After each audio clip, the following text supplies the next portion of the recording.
नमस्कार। India first के खास प्रोग्राम एस्ट्रोलॉजी फर्स्ट में आपका बहुत बहुत स्वागत है। दोस्तों, आज हम सबके जहन में बस एक ही सवाल है कि आखिर इस कोरोना का खात्मा कब होगा, कैसे हम इस महामारी से बचें, क्या है वो उपाय जिसके करने से इस आदमखोर बीमारी से हमें निजात मिल सके। आज इन्हीं सब सवालों पर चर्चा और जवाब जानने की कोशिश करेंगे, वो भी ज्योतिष गणना के आधार पर। दोस्तों, इस विशेष मकसद के लिए एक बार फिर इंडिया फर्स्ट पर हमने आमंत्रित किया है प्रसिद्ध ज्योतिषाचार्य आचार्य राजेश जी को। आचार्य राजेश जी की कई भविष्यवाणियां आश्चर्यजनक तौर पर सटीक निकली हैं। आज कोरोना के खात्मे के उपाय जानने से पहले हम चर्चा शुरू करें, उससे पहले अगर आपने इंडिया फर्स्ट को सब्सक्राइब नहीं किया है तो नीचे दिए गए लाल रंग के सब्सक्राइब बटन को दबाकर चैनल को तत्काल सब्सक्राइब कर लें। घंटी का निशान यानी बेल आइकन दबाकर आप हमारे हर नए वीडियो के बारे में जानकारी लेते रहेंगे। नमस्कार आचार्य, आपका बहुत बहुत स्वागत है। नमस्कार जी। आचार्य जी, पहला सवाल पूछूंगा आपसे, उसके पहले हम पिछले साल की बात कर लेते हैं। पिछले साल जब कोरोना आया, देश दुनिया सबके लिए बिल्कुल नया था, किसी को पता नहीं था कि ऐसी कोई महामारी भी आएगी। फिर लॉकडाउन लगा, जरूरी कदम सरकार ने लिए और दिसंबर तक हमको ऐसा लगा कि स्थिति काबू में आ गई है। जनवरी फरवरी तक ये लग रहा था अब बस ये थम गया है, वैक्सीन भी आ गई थी। लेकिन फिर कुछ ऐसा हो गया है, आज स्थिति ऐसी हो गई है कि इसके म्यूटेंट बनते जा रहे हैं, नए नए स्ट्रेन पकड़ में आ रहे हैं। तो आचार्य जी, मेरा पहला सवाल आपसे ये है कि आखिर, और ये हमारे दर्शक भी जानना चाहते हैं, पूरी दुनिया जानना चाहती है कि आचार्य जी कोरोना खत्म कब होगा? इसमें देखो, ये एक महामारी है और बीमारी के खत्म होने की यदि अपन बात करें तो उसमें मुख्य आता है कि जब कोई बीमारी खड़ी होती है तो उसमें एक तो मुख्य होता है चिकित्सक पर भरोसा करना, दूसरा औषधियों का सेवन करना और तीसरा परहेज रखना। ये तीन चीज़ इसमें बहुत ज़रूरी हैं और वह स्थिति ही यहाँ है। जो व्यक्ति तीनों चीज़ पर कंट्रोल कर लेता है तो बीमारी कंट्रोल हो जाती है। जैसे ये बीमारी पहले से भी आती रही है। यदि आप प्लेग को देखें, उसमें कई लोग मारे गए, कॉलरा बीमारी में बहुत से लोग मारे गए, स्पेनिश फ्लू में 4-5 करोड़ लोग मारे गए थे। तो ये बीमारी आई, आने के बाद कंट्रोल हुई, चली गई। आज एक मैं विविध दृश्य बताता हूँ, वर्णन करता हूँ। चीन में जब ये रोग फैला तो कम से कम 600-700 लोग उसने एक बिल्डिंग में बंद करके, नीचे से वेल्डिंग करके बिल्डिंग को ही बंद कर दिए और 1 महीने बाद सब मृत पाए गए। जितने लोग आ रहे थे उनको गोली मार दी गई। उत्तर कोरिया के राजा ने तो बोल ही दिया था जो भी आ गया उसको गोली मारो, ख़त्म करो। तो उन्होंने कंट्रोल ऐसे कर लिया। हमारे यहाँ थोड़ी सी मानवता सरकारों ने दिखाई और उस मानवता का नतीजा ये रहा कि धीमे धीमे खोलते खोलते लोगों में इतना अवेयरनेस की कमी जो एक रही, आज भले ही पूरे टीवी चैनल लग रहे हों कि प्रशासन की गलती है, राजनेताओं की गलती है, समझ की गलती किसी की नहीं है, गलती इसमें सीधी सीधी जनता की है। जब आपको उस बीमारी के बारे में पता है कि आपको सोशल डिस्टेंसिंग रखनी है, आपको मास्क लगाना है। मार्च अप्रैल तक स्थिति थी लोग मास्क ही नहीं लगाते थे, मतलब उनकी हीन दृष्टि देखा जाता था, एकदम नॉर्मल हो गया था, लोग मास्क भूल गए, सोशल डिस्टेंसिंग भूल गए। तो वही कारण था। और शादियों की गैदरिंग शुरू हो गई थी, बड़े बड़े मेले शुरू हो गए थे, ये सारे सब शुरू हो गए। तो जो बीमारी आपकी चल रही है, बीमारी पूरी हटी नहीं है, उससे पहले आपने परहेज तोड़ने शुरू कर दिए। तो बीमारी के बने रहने का सबसे बड़ा कारण है। जिन जिन देशों में इन सब परहेजों को रखा गया, आज वो देश सुरक्षित स्थिति में। रहा सवाल इम्यूनिटी सिस्टम का, तो कहीं ना कहीं ये बीमारी इम्यूनिटी सिस्टम के ऊपर भी रखती है, तो आपको वहाँ थोड़ा सा रखना होगा। और ज्योतिषीय दृष्टि से भी इसमें यही एक आंकलन निकल के आता है कि जब कोई भी बीमारी कैसी भी फैल जाए तो वो बीमारी चिकित्सा से ही ठीक होती है, परहेज से ही ठीक होती है। और जो उससे संबंधित सिम्टम्स होते हैं जिनको वैज्ञानिक खोज के बताते हैं, जब हम उनका पालन करते हैं तभी ये ठीक होती है। तो उन चीज़ों का पालन नहीं किया गया, इसलिए दिक्कत आई। लेकिन अभी तक जो परिस्थिति नेगेटिव थी, अब हर घर में लोग मरे हैं। अब सबको समझ में आ गई कि मास्क लगा के जाना, और मार्केट देखते हैं लोग लगता है। और उस दृष्टि से ग्रहों का जो योग है, वह योग भी 15 मई से अब ठीक होने वाला है। तो 15 मई के बाद ये स्थिति नियंत्रित होने लग जाएगी और सितंबर आते आते तक बहुत कुछ पहले जैसा माहौल जो नवंबर दिसंबर में हुआ करता था वो सितंबर अक्टूबर में भारत में हो जाएगी। मतलब चीजें नॉर्मल होंगी। नॉर्मल। लेकिन आचार्य जी, मैं ये पूछना चाहता हूँ, भारत ही क्यों? भारत तो वैक्सीन बना रहा था, भारत ही वो देश है जो संजीवनी बूटी की तरह लोगों में दवाइयां बांट रहा था। और आज स्थिति ये है कि भारत आ रही है, हम कच्चा माल मंगा रहे हैं, हम अभी दूसरे देशों पर है कि ऑक्सीजन आ जाए, ऑक्सीजन के प्लांट आ जाए, तो भारत ही क्यों, भारत के साथ ऐसा क्यों हुआ? भारत के साथ ऐसे होने के पीछे 2-3 कारण रहे। जैसे सही रिपोर्ट पढ़ें तो वैक्सीन की जो एक लाइफ रहती है उसकी फिक्स, उस फिक्स लाइफ में यदि आप यूज़ नहीं कर पाए तो भारत ने विदेशों में वैक्सीन दी। दूसरा, भारत में विपक्ष की जो भूमिका बहुत गलत रही।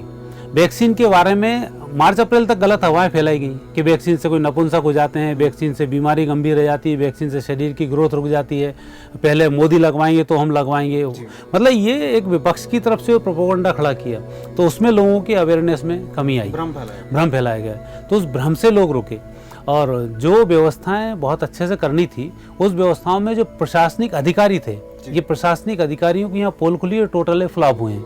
मतलब जब पढ़ने की उम्र थी, खेलने की जब उम्र थी, तब ये आईएएस लोग पढ़ा करते थे, पढ़ाकू होते थे। वो जब आईएएस बन गए और काम करने की उम्र आई तो एसी में बैठना शुरू कर दिया। तो ये इनको ग्राउंड लेवल पे कैसी व्यवस्थाएं करना है वो तो सबको मालूम पड़ गया कि किसी भी 99% कलेक्टरों में ये समझ नहीं है कि किसी चीज़ को कंट्रोल कैसे किया जाए। आज की स्थिति में किसी व्यक्ति से आप पूछ सकते हो।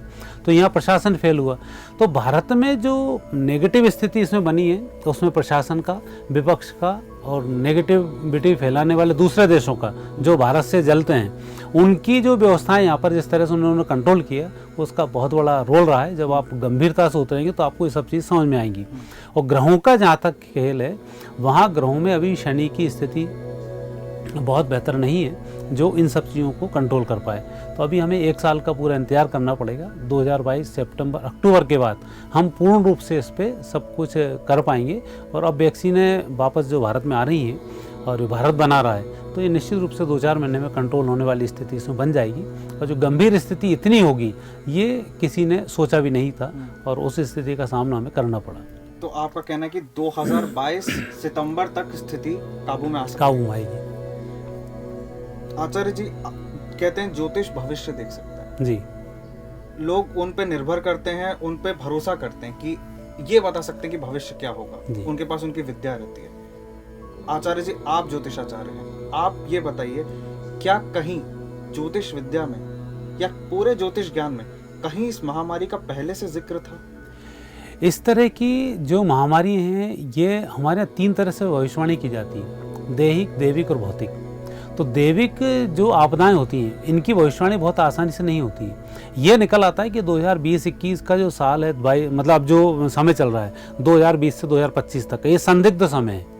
यहाँ युद्ध की स्थिति भी बनेगी, महामारियों की स्थिति भी बनेगी और आकस्मिक लंबे नुकसान की स्थिति भी बनेगी, और कम्युनिटी दंगे वगैरह की ये स्थिति भी इसमें बनेगी। अब कितनी घातक हो जाए इसका आकलन नहीं हो पाता है। जैसे एक एक्सीडेंट होगा, उसमें संभावना एक्सीडेंट हो सकता है। एक्सीडेंट में ये भी हो सकता है व्यक्ति की जान भी जा सकती है, व्यक्ति के हाथ पैर भी टूट सकते हैं, व्यक्ति गिस्टा के भी रह सकता है। तो वो घातकता जो होती है वो फिर भगवान के हाथ में होती है। तो वो स्थिति इसमें, तो ज्योतिष में यह तो निश्चित है कि अभी 2020 से 25 तक का जो समय है ये बहुत अच्छा समय नहीं है पूरी दुनिया के लिए। कई युद्ध होंगे, कई तरह की आपदाएं आना शुरू होंगी और बहुत परेशानी होगी। तो ये समय तो चल रहा है। 25 के बाद स्थिति फिर भ्रामक युद्ध में कन्वर्ट होगी, वो 2030 तक चलेगी। और जिस शांति के लिए आप मेरे से बात करना चाहते हैं वो शांति 2031 से आनी शुरू होगी।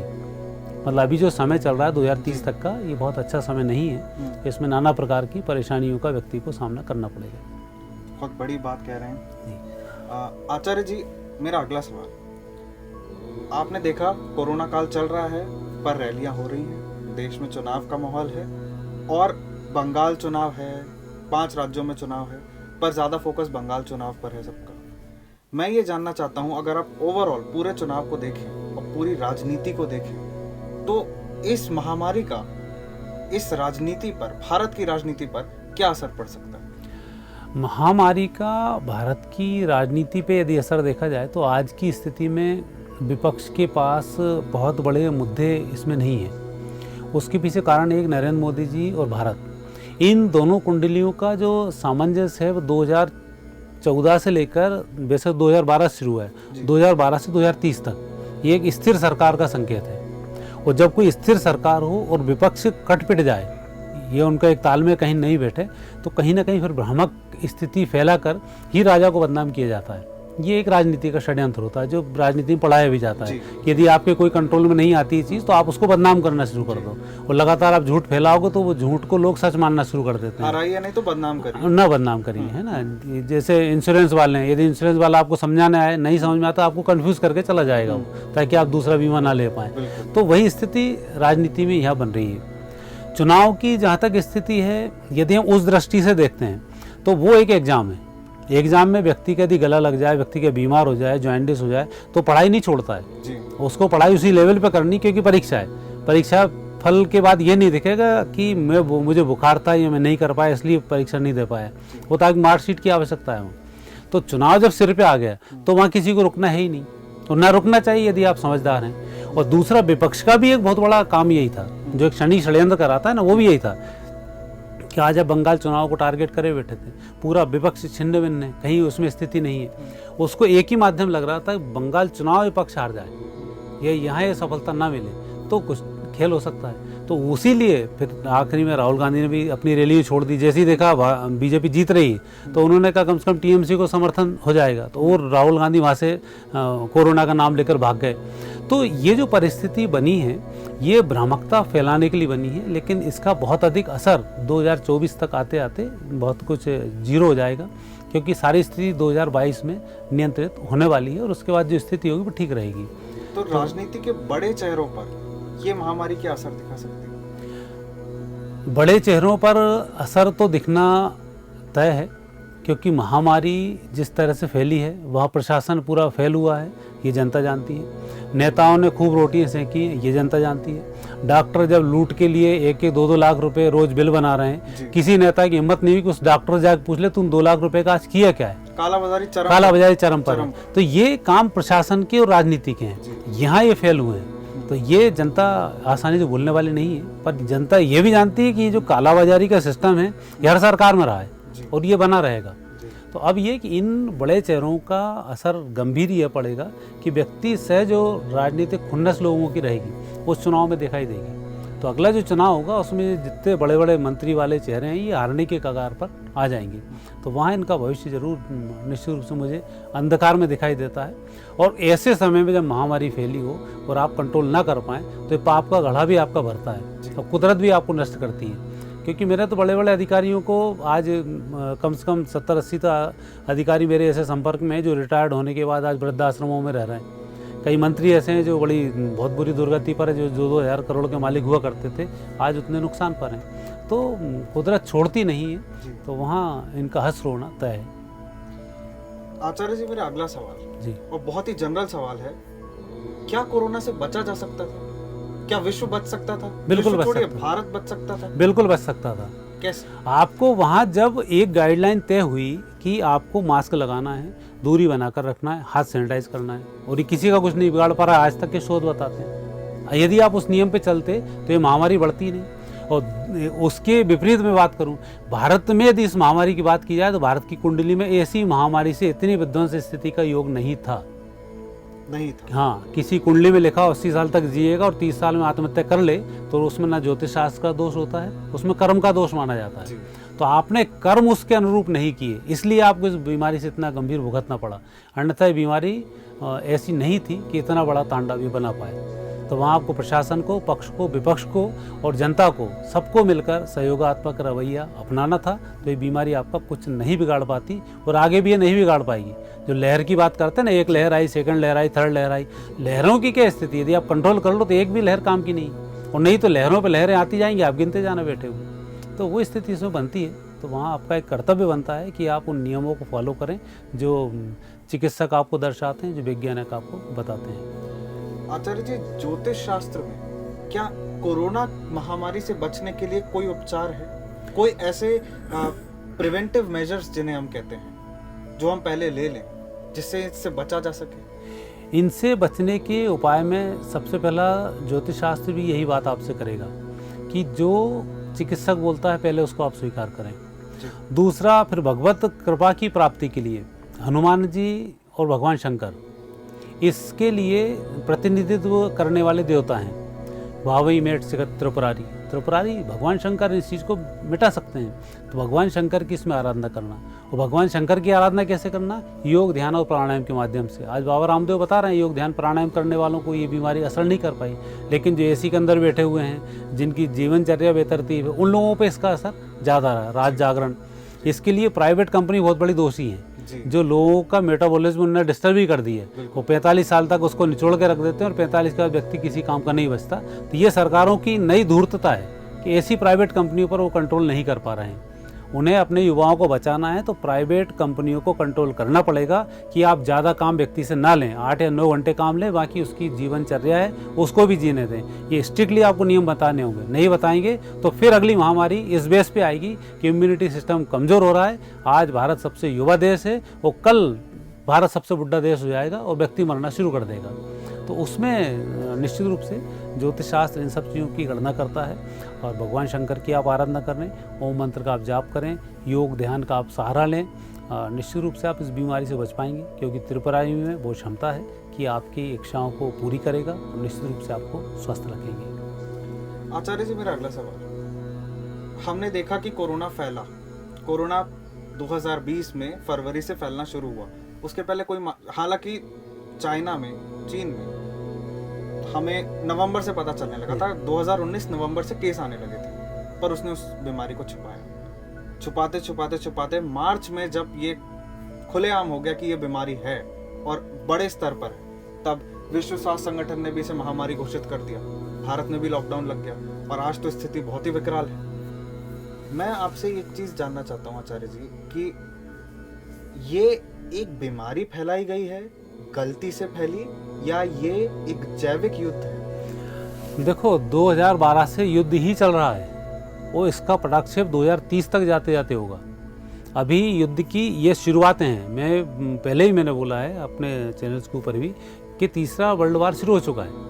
ये तीसरा विश्व युद्ध है, और यही जाते जाते फिर आगे जाके लंबी स्थिति में आएगा, क्योंकि एक तरह से लोगों को कमज़ोर करना, आर्थिक रूप से कमज़ोर करना, लोगों में महामारी फैला देना, लोगों में विद्रोह करा देना, ये भी एक युद्ध का, छद्म युद्ध का ही लक्षण होता है, और छद्म युद्ध ऐसे ही लड़े जाते हैं। तो युद्ध की ये शुरुआत है, और युद्ध जब जीता जाता है तो अकेले राजा की दम पर नहीं जीता जाता है, वहाँ जनता को भी राजा का साथ देना होता है, और इस प्रकार के युद्धों से बचने के लिए जनता को राजा के साथ ही होना चाहिए, और जो नियम बताए जाएँ उन्हें फॉलो करना चाहिए। नहीं तो बाहर भी त्राही त्राही मचेगी, यहाँ भी त्राही त्राही मचेगी। और वो स्थिति का संकेत हमारे कई जो पुराने ज्योतिषाचार्य हैं 500-500 साल पहले कर गए हैं कि ऐसी स्थिति इसमें बनेगी। तो निश्चित रूप से कह सकते हैं कि अब ये युद्ध जो है एक इस तरह का युद्ध, जैविक युद्ध ही आगे चलेगा।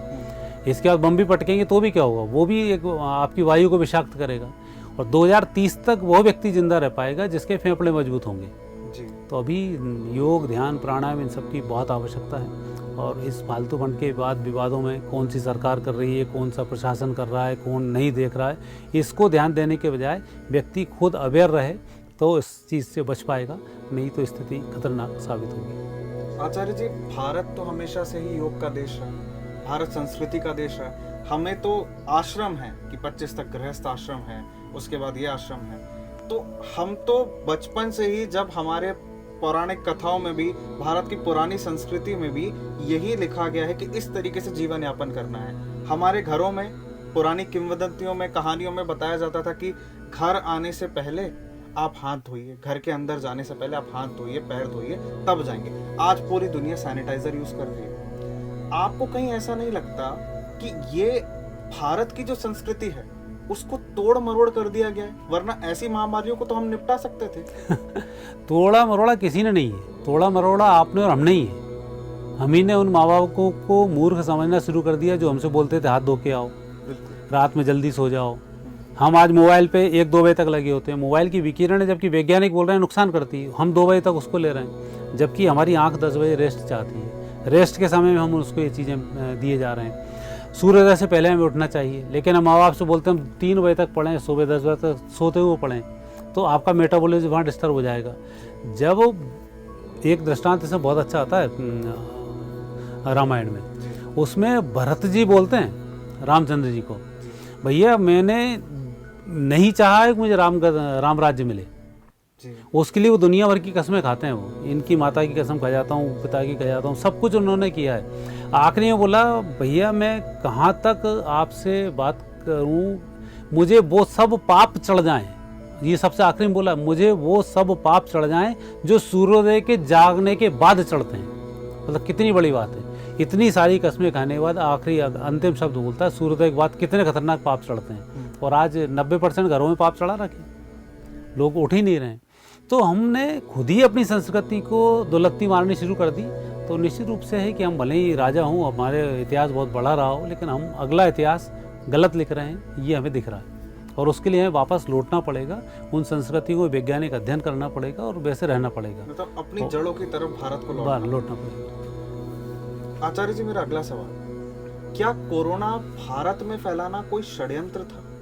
हम तो कंट्रोल कर चुके थे चीजों को, हमने वैक्सीन बना ली, लेकिन आप देख रहे हैं संदेहास्पद स्थिति है। कहीं से आंकड़े ज्यादा आ रहे हैं, कहीं से कम आ रहे हैं, कहीं ऐसा लग रहा है कि लाशों का अंबार लग गया है। तो ये कोई षड्यंत्र चल रहा है या फिर ये सच में हो रहा है? ये क्या स्थिति है? उस दृष्टि से ग्रहों के अध्ययन के अनुसार तो ये सच चल रहा है जी।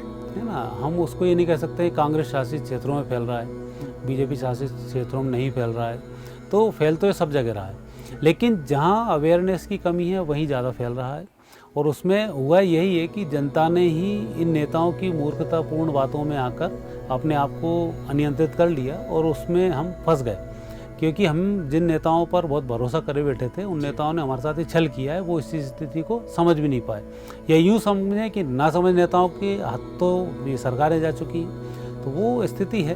तो मैं तो यही कह सकता हूँ कि ये जो एक युद्ध की तरह माहौल देश विदेशों में बना है, भारत में जो बना है, ये एक प्रायोजित कार्यक्रम तो था ही, लेकिन हम इसको कंट्रोल कर सकते थे। हमने कंट्रोल करने की बहुत बड़ी भूल की और हम फिर ये सोचते रहे कि मुझे थोड़ी कोरोना होगा, पड़ोसी को होगा। मतलब इस घमंड में था व्यक्ति, और बिना मास्क के, बिना उसके, मतलब मास्क पहनना मूर्खता की निशानी माना जा रहा था। तो लापरवाही थी। तो उस लापरवाही का नतीजा ये रहा है। बाकी ये चीज़ नियंत्रित है और नियंत्रित अभी भी हो जाएगी यदि इन लापरवाही से आप बचेंगे तो। आचार्य जी, आपने अभी तक हर मेरे सवाल का जवाब बिल्कुल बेबाकी से दिया। आपने मुझे बिल्कुल डिटेल में आपने बताया। अंतिम प्रश्न, मेरा बिल्कुल अंतिम प्रश्न है, और ये प्रश्न आने वाले सालों में सरकारों की जिम्मेदारी भी सुनिश्चित करेगा। वोट डालने जब कोई व्यक्ति जाएगा तो उसकी इच्छा भी इस प्रश्न में निहित है। आचार्य जी, सवाल यह है कि भारत की स्वास्थ्य व्यवस्था इतनी लचर क्यों है? आज हम देख रहे हैं ऑक्सीजन सिलेंडर, ऑक्सीजन। हमारा देश वो देश जिसमें पीपल के पेड़ उगाए जाते हैं, पीपल 24 घंटे ऑक्सीजन देता है। हमारे देश में ऑक्सीजन की कमी है, और ये कमी ऐसी है जो सरकारें भी पूरी नहीं कर पा रही हैं। विदेशों से ऑक्सीजन खरीद के ला रहे हैं, विदेशों से हम लोग वेंटिलेटर आ रहे हैं। हमारे देश में ऐसी कोई चीज़ नहीं जो हम नहीं बना सकते। हमारा पर्यावरण इतना स्वच्छ है, लेकिन क्या ऐसा हो गया कि हमारी स्वास्थ्य व्यवस्था इतनी लचर हो गई कि आज हम इस स्थिति में? देखो, इसके तो मैं विपरीत आपसे बात करूंगा। मतलब ज्योतिषी हूँ, इसलिए मैं पत्रकार हूँ या राजनेता वेता नहीं हूँ, तो मैं आपसे उस तरह की बात करूंगा। भविष्य को यदि हम देखते हैं, भारत के साथ ऐसी समस्याएं आती रही हैं, और जब भारत के साथ कोई ऐसी समस्या आई है तो भारत उसका गुरु बना है। जैसे लाल बहादुर शास्त्री के टाइम पे अन्न का बहुत बड़ा टोटा पड़ा था, 62-65 की बात है। उस समय में अन्न नहीं था, विदेशों से हमें गेहूं मंगवाना पड़ा था, और विदेशियों ने नीचतापूर्ण काम करते हुए कई प्रकार के अन्न में गलत पौधे डाले जो आज भी हमारे यहाँ खरपतवार के रूप में जाते हैं। लेकिन आज हम अन्नदाता देश हैं। 1980 में मुझे याद है कि राजीव गांधी का एक इंटरव्यू छपा था, उसमें वो रोया था रात को। ये माधवराव सिंधिया ने बोला था कि रात भर राजीव गांधी रोते रहे क्योंकि अमेरिका ने कंप्यूटर की टेक्नोलॉजी देने से मना कर दिया था, सुपर कंप्यूटर, और आज हम कंप्यूटर के मालिक हैं। वहीं मोबाइल की टेक्नोलॉजी से विदेश ने मना किया, आज हम मोबाइलों के लिए सिरमौर बने हुए हैं। तो उसी तरह से जब जब हमारे पास कोई इस तरीके की आपदाएं, ऐसे बहुत सारे उदाहरण है मेरे पास, 2-3 उदाहरण नहीं है। यदि हम हथियारों की बात करें, यदि हम आज हमने युद्ध एक भी नहीं आ रहा है 1947 के बाद, चीन को भी हमने भगाया है। ये अलग है कि रणनीतिक तहत हम कुछ कारण से रुके हैं, पर हम हारे किसी से नहीं है। युद्ध में भी हम लगातार हमने अस्त्र शस्त्रों का एक निर्माण बहुत अच्छा किया है, और आने वाले समय में तो ऐसे अस्त्र बनाएंगे कि पूरी दुनिया देखकर दंग रहने वाली है। उस स्थिति में वही स्थिति चैलेंजिंग रूप में अब ये है, आने वाले 5 वर्ष में पूरी दुनिया भारत की तरफ इलाज कराने के लिए लौटेगी। आदमी यहाँ आएगा, घूमेगा फिरेगा, संस्कृति को देखेगा, इलाज कराएगा और स्वस्थ होकर चला जाएगा। ये मेरा चैलेंज है, और ये हमारी ज्योतिष शास्त्र बोलती है कि आने वाले समय में, आज हम ठीक है ऑक्सीजन आपसे उधार ले रहे हैं, लेकिन कल हम ऑक्सीजन लोगों को देंगे, और हम ऐसे नहीं देंगे पैसे में, हम फ्री में ही बांटेंगे।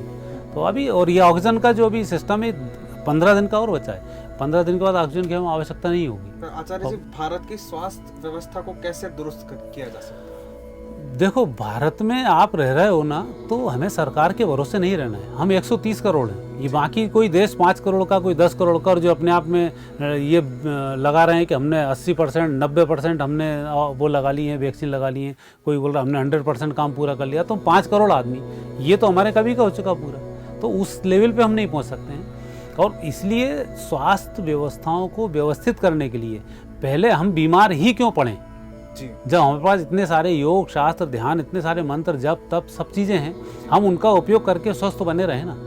भगवान ने हमें यही तो विधाएं जो हमारे भारतीय संस्कृति में दी है कि हम बीमार ही ना पड़ें, चिकित्सा की हमें आवश्यकता ही ना पड़े। तो हमें उस तरफ काम करना है, ना कि इस तरफ कि हम बीमार पड़ें और ऑक्सीजन के लिए दूसरों का मुंह देखें। ये मूर्खता वाली बात है। हम सोचें हम बीमार पड़ जाएंगे, उनसे ऑक्सीजन लें, हम बीमार ही नहीं पड़ेंगे।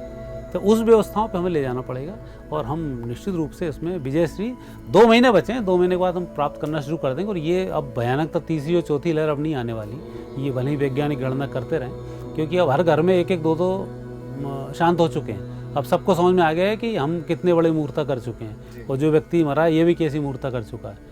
ये एक अलग बात है कि घर में उसके गमी हुई है, इसका हम भी उसका संवेदनाओं में साथ हैं, लेकिन जो हुई है वो कहीं ना कहीं व्यक्ति की व्यक्तिगत चूक के कारण हुई है, और इसलिए हम किसी को दोषी नहीं देना चाहिए। और दोष देकर हम बीमारी खड़ी करते हैं, ना कि बीमारी बिगाड़ते हैं। तो क्षमा करने से बीमारी का शमन होता है, और हम अवेयर रहें, उससे हम ज़्यादा फायदे में रहेंगे। आचार्य जी, आपने मेरे तमाम सवालों का जवाब दिया।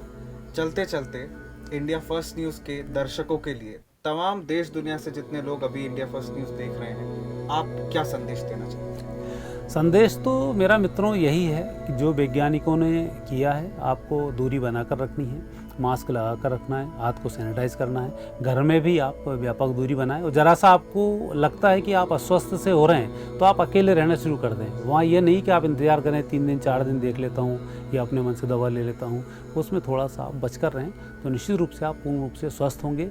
और जो ग्रहों की गणना है, इन गणनाओं में जुलाई तक का आपको इंतजार करना है। जुलाई के बाद वो स्थिति नहीं रहेगी जो अभी आपको विभीषिकाएँ दिखाई दे रही हैं, और अभी भी आप इन सब नियमों का पालन करेंगे, भगवान कृपा से आप स्वस्थ होंगे और कोई अनहोनी आपके घर में नहीं होगी। आचार्य जी, आपका बहुत बहुत धन्यवाद। धन्यवाद। आचार्य जी ने हमारे तमाम सवालों के जवाब दिए, आपने आचार्य जी को सुना। हम आपसे यही कहना चाहेंगे कि सोशल डिस्टेंसिंग का पालन करें, दूरी बनाए रखें, अगर बहुत ज़रूरी ना हो तो घर के बाहर बिल्कुल ना निकलें। इस समय आपको अपनी जान बचाना ही सबसे ज़्यादा ज़रूरी है, और इससे बड़ा और कोई धर्म नहीं। अगर आप अपने आप को घर के अंदर रखते हैं तो आप अपनी ही नहीं दूसरों की भी जान बचा रहे हैं। सतर्क रहिए, सुरक्षित रहिए, और इंडिया फर्स्ट न्यूज़ को सब्सक्राइब जरूर करिए। हम ऐसे ही वीडियोस लेकर आपके सामने आते रहेंगे। जय हिंद, जय भारत।